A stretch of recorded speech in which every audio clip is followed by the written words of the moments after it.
I have wanted to be a teacher ever since I was a little girl, and my parents have pictures of me outside on the rocks in the field, and I've got my neighborhood friends sitting across from me, and I'm teaching them.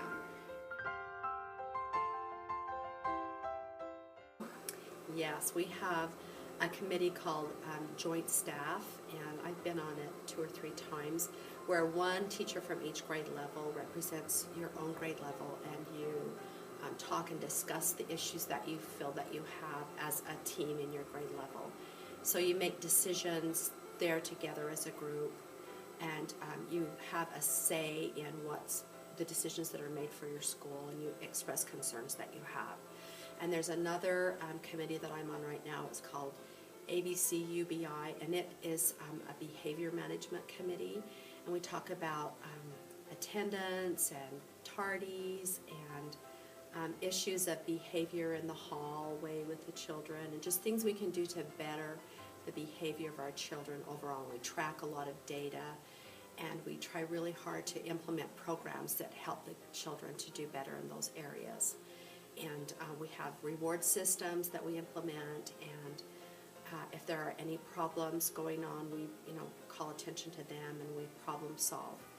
And so that's been a fun committee to be on, and I've done that one a couple of times too.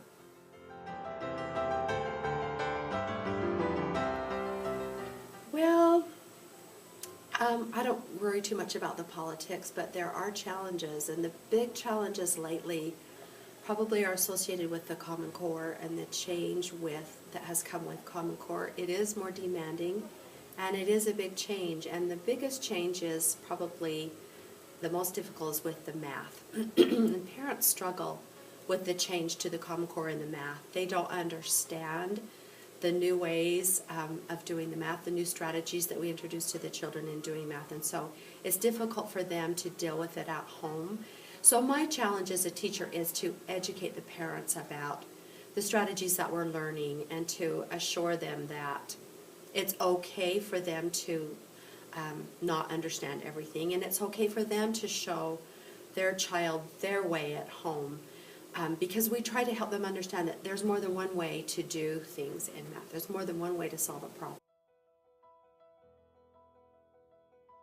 I think that teachers might be misunderstood, and that the public might think that teachers come at 8 and leave at 4 with the children, and then they have 3 months off at the summer. And nothing could be further from the truth than that. Teachers, a lot of teachers are here earlier than 8 o'clock, and teachers take work home. They're correcting papers at night. They're sending emails at night.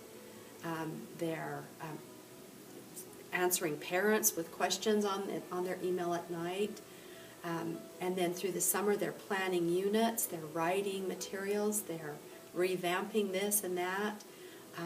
Teachers work way beyond 8 hours a day.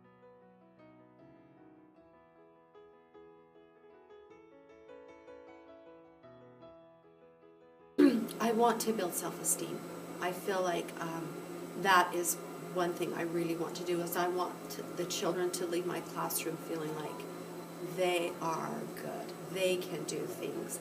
I want them to feel empowered, that they're able to do things. Like, I want them to feel successful, and I want the parents to have their child feel that success. I want them to feel assured that their child is successful. Okay, this is our productive thinking bulletin board, and what happens is each month has a new little black object. This was for November. We gave them a wishbone from a turkey, and the children were to take the wishbone and make it into something, think of something that's different than a wishbone from a turkey. Need to be given respect, and they need to be given credit for what they are doing, because it's an important job molding these children. They're the future of our community and of our state and of our country, and the work that goes on here is very important work. We're helping to build build futures of adults that will lead us into the future. It's a privilege. It is really a privilege to have this responsibility. It's a sacred privilege